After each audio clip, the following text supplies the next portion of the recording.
In this episode of the Tech Stack, it's the great memory shortage crisis of 2025 and soon to be 2026. Next on the Tech Stack.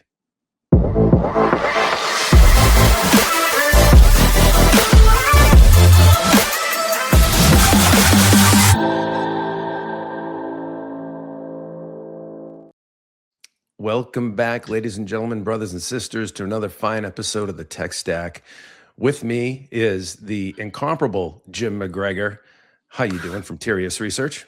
Doing great, Dave. Thanks. And the always festive Mark Vina from Smart Tech Research. Good to see you, Mark. Hello, David. How are you? Good morning. I'm doing well. Season's greeting, fellas. I've got my little Charlie Brown Christmas tree in the background here. But I tell you what, season's greetings for folks. The greetings in certain markets are not so cheerful. We're here to unpack today what has been an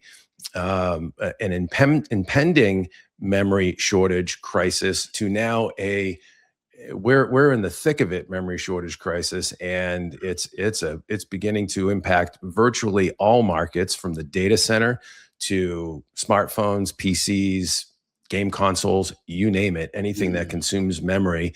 And it's all driven by the insatiable beast that is AI. Let's just get that right out in the open now. That is a workload that is unprecedented, consumes gobs of memory, both system memory, HBM, what have you, and storage memory for large language models and the like. So let's unpack this and go through the puts and takes and sort of the pain and anguish, I guess, that is upon us now, and that, let's maybe see if we can project into the future when this thing will hopefully ease. I don't know. Jim, let's start with you. I know you've had your finger on the pulse of this for a while now. What are your thoughts? We're hearing folks like Micron getting out of consumer branded memory in favor of the data center. SK Hynix really, screaming for uncle as well in pain with shortages. What do you know? What can you tell us? And then we'll dive a little deeper. Well, thanks, Dave. And I would say the Grinch is pulling out all the stops on this one. Normally we have this transition period where we have these shortages going from one generation to the next. This is kind of unique in the fact that the data center is driving demand both on the storage side and the memory side, as you indicated, but also it caused a monumental shift in the strategy of the major memory vendors, particularly SK Hynix, Micron, and Samsung. Back in March, all these guys, well, first off, kind of dating back a little bit, Samsung had a problem qualifying for HBM3E, and that really opened the door to SK Hynix to really crank up production and everything else, and for Micron, which has the most efficient memory solutions out there right now, but has limited capacity. But back in March, all these guys looked up and said, okay, well, the demand for HBM3E and the future demand for HBM4 is going to be so great with both AMD accelerators, NVIDIA accelerators, and other accelerators requiring this kind of memory that we want to focus just on those markets. So all three of the major players said, we're going to stop manufacturing DDR4 and just focus on DDR5 and HBM. That was a monumental shift. That automatically sent DDR4 prices skyrocketing, doubling, and by the fall, quadrupling, and even more now. Now, there are a lot of other smaller memory vendors, and there's Chinese vendors, but some of those can't get qualified for some of the applications like Miller and stuff like that require qualifications. So it's left the market kind of in this lurch where there's not enough demand, there's not enough capacity for DDR4, and all the big guys have shifted to DDR5. And we almost thought that there was going to be a glut there in maybe the beginning of 2026, especially as we saw the shift to HBM4. Now it doesn't look that way. Now they're on allocation for HBM3E and HBM4, going great guns just to support this data center build out for AI. And now that's impacting everything. I mean, we've even seen a lot of the customers from PC vendors and everything else stop, actually cancel orders because they've seen the spot prices or their contract prices increase so much that they just can't justify it. Yeah, crazy stuff. It used to be, I'm thinking back in the, I'm going to date myself a little bit on this one, but it used to be back in the 90s, late 90s, DRAM supply demand dynamics were such that if the DRAM suppliers, didn't like the way prices were softening, there was excess inventory in the market, somebody was dumping, they'd cut back on a few wafer starts and tighten things up a little bit, and, help the price points out a little bit, and there was that kind of dynamic. And it was kind of, it wasn't necessarily disclosed that way, but we all knew how the strings were being pulled behind the scene with the major memory suppliers. These days, it's wild. And AI is consuming gobs of HBM memory, higher end memory, let's face it, higher margin memory, and storage as well. And when it comes to data center, it's all higher margin business. So it's a really sort of tough thing to look away from as a major memory supplier, not to enjoy that juicy data center business with the higher margins based on the insatiable demand from AI right now. So it is a wild dynamic to watch. It's something that I don't think we've seen in the market, this kind of dynamic, in a very long time, maybe ever. I can't recall ever seeing this. I mean, I usually tell people that we have, if you're looking at the semiconductor market, it's going to go through 2 cycles for every cycle in the general economy. And if you're looking at the memory market, it's going to go through 2 cycles for every semiconductor cycle. But we've never seen a situation here where memory's been so out of whack, and it takes 2 to 3 years to get this new capacity up and running. So we're kind of stuck for 2026 and 2027. Yeah. And I mean, Micron just in their recent earnings announcement, just coming right out and saying, hey, look, we're focusing on data center. That's where the demand is. And, we're de-emphasizing consumer branded stuff. And it's a wild dynamic that you have to follow the dollars. I mean, you can't blame any of these major players. They're going to follow the profitable, higher margin business in the data center. Mark, let's bring you in on this. What are your thoughts? What are you hearing? What does this mean for consumer products? I mean, the squeeze is sort of universal everywhere, right? Yes. Yeah. So actually, calling this a Charlie Brown Christmas is probably not an inaccurate characterization. And to your point, Dave, consumer type products like smartphones, especially laptops, we'll probably talk about laptops for a bit, they're really going to be impacted. Now, memory is a very supply chain oriented capability. And you could argue that about anything that goes into the BOM of a notebook, for example, has a supply chain component to it. So a lot of the product that will be sold this holiday season has been in the pipeline. You've got to forecast, months and months in advance. They probably have got that memory at a little bit less expensive pricing than the memory prices that you see right now. But if you're a PC supplier, for example, a Dell, for example, might actually, wiggle through this situation better than a Lenovo or an HP, because a big portion of Dell's business is direct. And when you're direct, of course, you can do all kinds of things in terms of trying to squeeze. You try to cut costs in other places of the BOM to make up for increases in prices on storage. There's some great market research out there that says that you're even seeing notebook suppliers kind of lowering the feature set on other parts of the notebook to make up for these memory increases. Whereas an HP or a Lenovo, which does a lot of their consumer volume through retail, where you have to price that in advance. So as a result, I'm not sure, consumers are going to see the kind of typical deals they would see during the holiday season. So the PC guys, I think, are really going to feel this. It's going to be interesting to see the kind of average price points that are sold this holiday season. And I suspect there is going to be some surprise from a lot of consumers. And just to go a bit forward, and we'll talk about this, this situation, which I think is unprecedented, there's probably not going to be relief for many, many, many months, probably deep into 2026. Now, you like to believe that by the end of the year, things will sort itself out. But just to use Apple as an example, Apple, there are all kinds of rumors that Apple's going to get into the foldable space at some time, and that probably will happen during the latter part of next year, because I don't think they can stay out of that market for long. But the rumors around price points on a foldable iPhone, even without the memory increases, have been talked about around $2,500 for an entry level foldable phone. So if you add all this memory noise into the situation, I could see a $3,000 iPhone foldable phone. So it's going to be a crazy situation, but consumers are likely to feel this pinch from a price point standpoint very quickly. And again, I think, Dave, you nailed it. The suppliers are always going to go where the margin is. And the margin right now is on feeding that beast called the data center. Yeah. That's an interesting dynamic for sure with respect to pricing, Mark. I think you touched on something there. The supply chain resilience is going to be key here, and OEMs that can forecast and budget, like Dell, for example, as you noted, will be better off. They'll weather this storm better. But I wonder what it's going to do.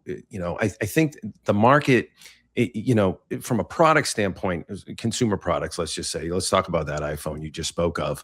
The market has a price point it can bear. And then there's a point at which consumers just don't buy. They don't pull the trigger. And so I think there's also a dynamic to this, and it's been rumored about. I don't think we've heard any confirmation on this. I think TrendForce had a forecast on it, some data on this, some analytics on this that they're looking at, projecting. But there's also the dynamic of OEMs cutting back on specs. So in other words, instead of having the baseline 4 gig of memory in an iPhone or 8 gig or whatever that configuration might be at a very entry level product, and then scaling up to a 16 gig configuration, perhaps will have less choice in that regard. And so I wonder what that does to the product launches that are coming here at CES right around the corner. You've got major notebook suppliers. We know Intel's coming with Panther Lake. What's this going to do to the configuration side of things for optionality in the consumer space?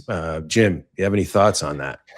Well, the one aspect here that we have to think about is the fact that everyone's trying to push AI on device.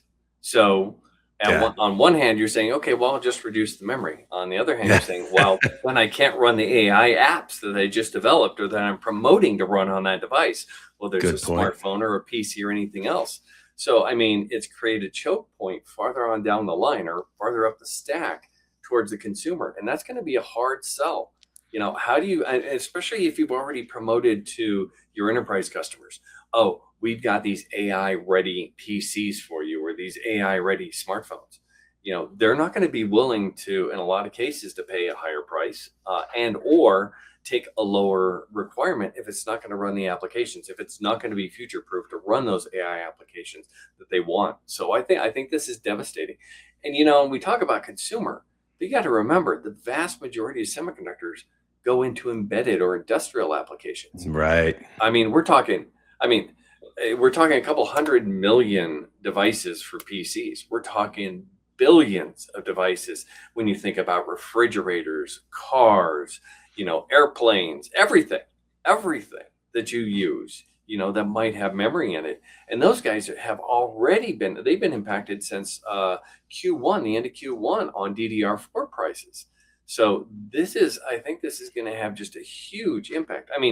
I hate to think of the semiconductor industry having a major impact on the overall economy, but it can. And anybody that's been around the industry for a while knows that it just takes one component or one material and it can bring the industry or parts of the industry to its knees. Back in 2000, just a shortage of tantalum capacitors brought the data center industry to its knees. I was at Motorola. We couldn't ship anything. We couldn't get capacitors. So this could be a very devastating situation. And nobody wants to see this imbalance. Nobody wants to see everything going to the data center, nothing going to the consumer.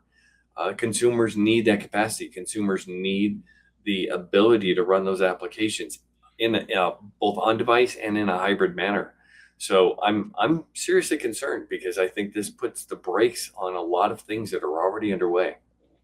Yeah, that's a really good point, Jim. I mean, if you think about the dynamic that we've created, especially with on-device AI in the consumer space, yes, that's why these configurations have scaled up in memory capacity. At the edge device level for consumer products, is because folks want to run AI on device. They don't want to go to the cloud as much. You need that for a myriad of reasons. For certainly for security, keeping your data on your device and not sending it to the cloud. Your personal AI knowledge graph or what have you, and then also performance, latency. It's just faster if you can process on device.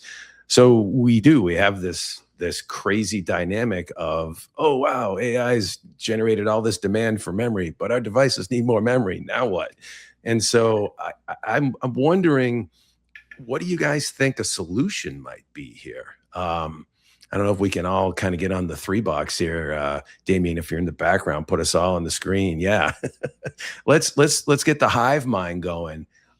What's the solution? Build more fabs? That's all I can think of. Definitely, you need more fabs, but I think in the shorter term, I think we need to look to those lower tier vendors. We need to look to companies like YMTC and CXMT, even though they're Chinese vendors. We need to look to them for capacity, especially for some of those older products, for the DDR4 and stuff. I think that we're at a point where we have to look at this as a global issue, and shutting out the Chinese vendors would be foolish. Agreed. Mark, No. you have any solutions for us, buddy? I wish I did. I wish building fabs was a short-term answer, man, right? And it's not. Well, it's not, right? You don't build a fab overnight. So No. you need a lot of overnights to build a fab. And a couple of 3 years, yeah.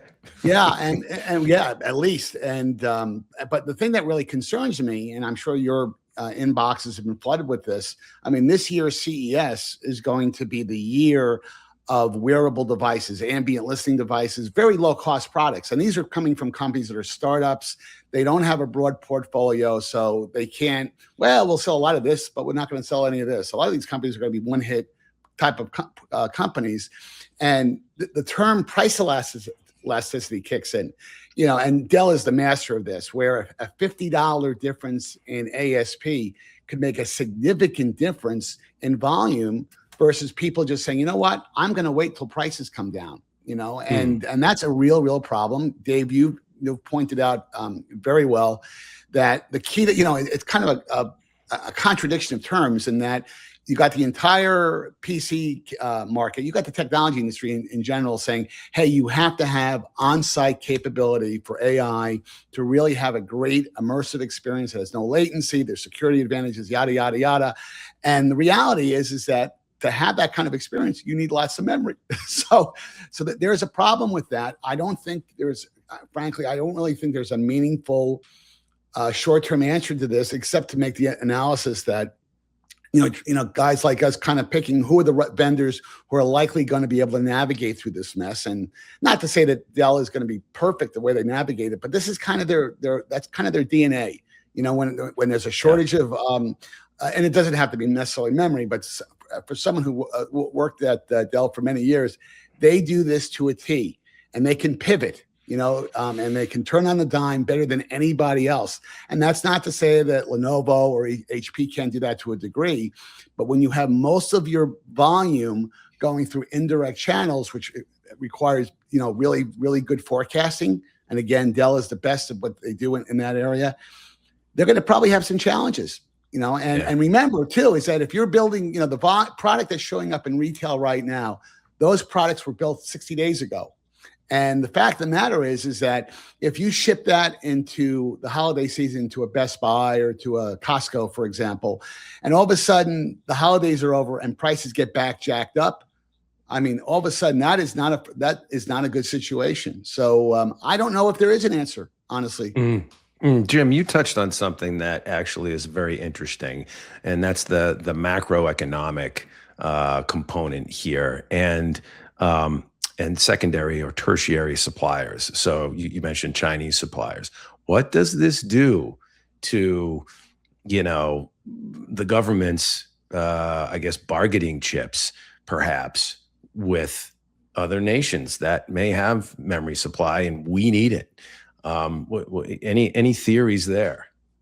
Well, unfortunately, I think the situation we're in with the political situation we're in, right? I don't see much budging on by anyone. I Yeah. think this gives China a lot of leverage to say, listen, we can help supply the industry, but you have to let us, get access to the latest process technology. You have to open up the markets a little bit more. You have to stop doing some of the things that the U.S. GPUs and its Western allies have been doing. So it's going to be interesting because this is another situation where, just like with rare earth materials, I think China has a very, very strong position, and they can leverage that for negotiations. Will the Trump administration actually consider that? I don't know. If it starts hitting GDP, I think I think anything's up for grabs at that point. No government, especially going into even if it's a midterm election, no government wants to show a down economy going into a election year. So it might create some interesting dynamics. And the sad part is that a lot of this is based on just government politics. It's not based on the industry. The industry is very good at working together, coming together, overcoming these issues.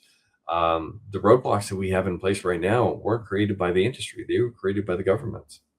Yeah. The only thing I would say, Dave, just to be kind of counterpoint on this, and only because in other words, I don't agree with you, Jim.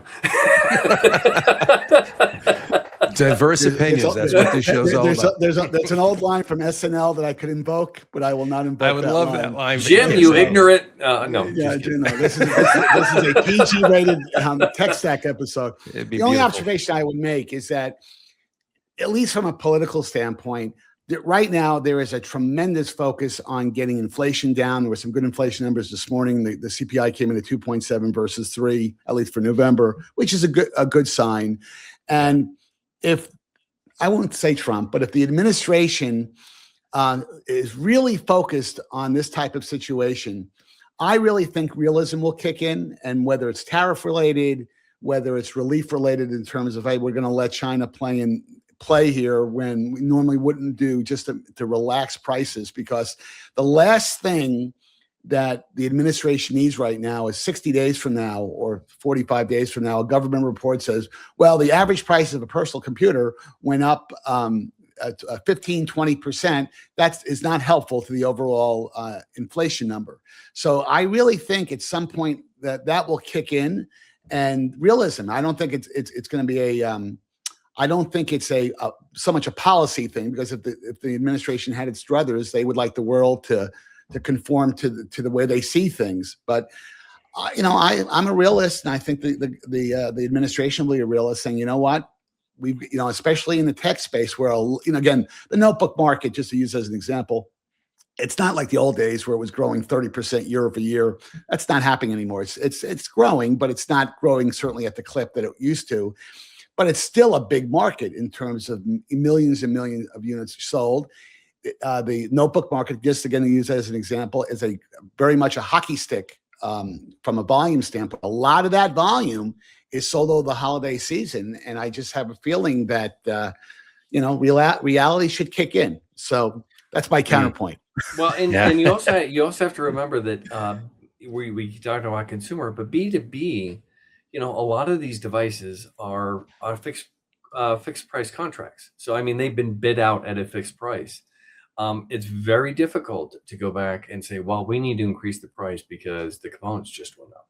So that's going to have an impact not just potentially on prices, but also on a lot of these companies' earnings going into, especially I would say the end of Q1 and Q2.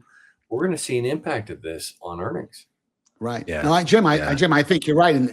Certainly in the B2B market, a lot of these companies do have very, very sign on the dotted line contracts that mandate certain pricing. Now, some of those contracts as well have all kinds of caveats and provisions that says, well, if something happens, if A or B happens, we can get a price increase. So it's not always black and white that they're locked into a price point. or we can cancel. Yes, which is even worse. Well, Jim, you don't hit like the the pricing? Exactly. If you don't like the pricing, you don't have to deal with it. Yeah.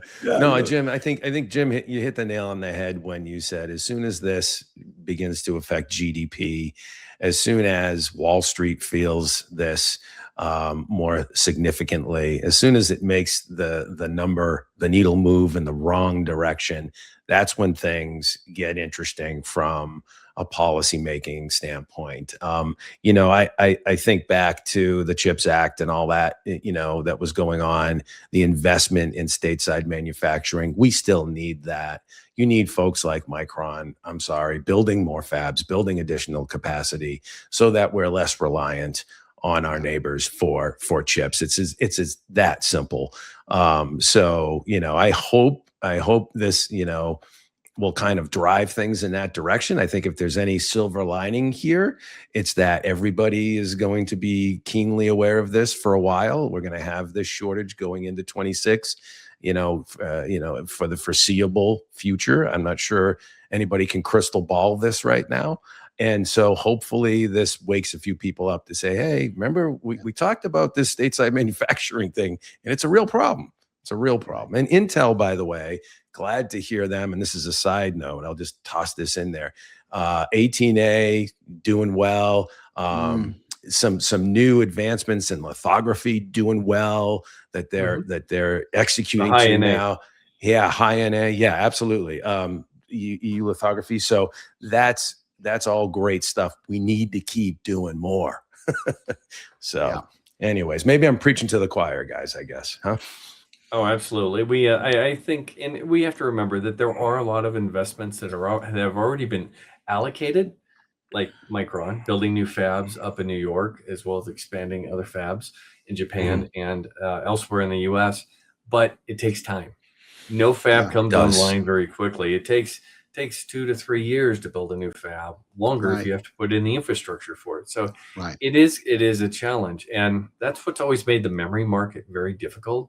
Is the fact that, forecasting for that capacity and putting the capacity in place always seem to be moving in different directions. So it's always been a huge challenge. But, especially with where we are with a market inflection point in AI on device and in the cloud, this is a very, very strategic issue at this point in time. I think not just for the industry, but for governments worldwide. I wonder what this do, and this just occurred to me as you were speaking, Jim. You kind of teased this out. I wonder what this does for somebody like Samsung. So let's say, major memory supplier, obviously on multiple levels, whether it be HBM, they may have missed 4 a little bit, but flash as well, and also a major foundry capability, right?